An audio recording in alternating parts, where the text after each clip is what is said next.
he's obviously very inside of his own head a lot most of the time, and he's living in denial, and he's very troubled. Um, and he's very organic, you know. It's like he doesn't live in his house. He lives in his tree house in the grounds nearby his big country house in Perthshire. Um, you know, and he doesn't have anything like, I mean, he has a cell phone, but like he doesn't have all the necessaries that all every other teenager has, like in the minute, like the Xbox or the fancy clothes or the design. You know, he puts all of his energy into, you know, creating things and making things and just being very close to the earth almost, you know, and close to water with the loch and stuff. And you know, and that's just something you don't see a lot in films with young people anymore. And that was something that was instantly very like attractive to me, which is just this kid who's very feral and very animal-like in most ways, but just has this very haunting feeling throughout the movie of, you know, him trying to get over the death of his mother.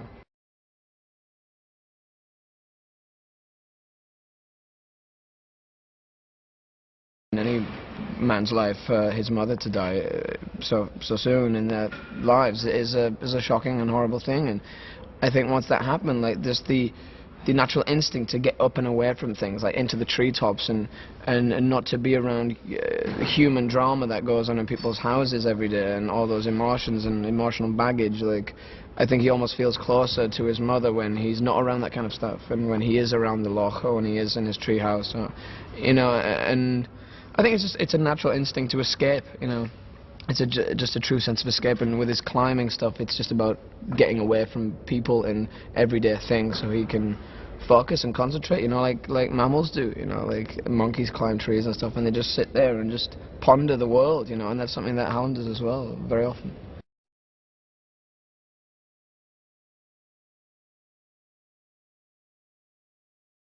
Even in the country house that he has, you know, he's always flying up and down the stairs, running around.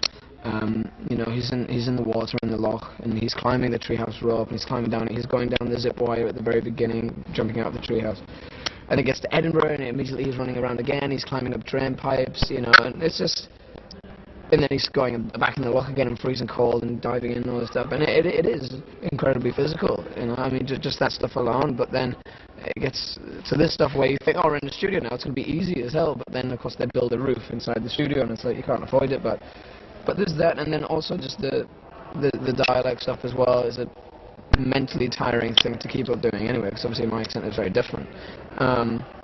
But I've done that on a couple of other films, and Jo Cameron Brown, who is an actress in her own right, but on this is a dialect coach for me, and she's just been fantastic. You know, it's just always on the ball, and it's very reassuring. And she's a Scots, and she said.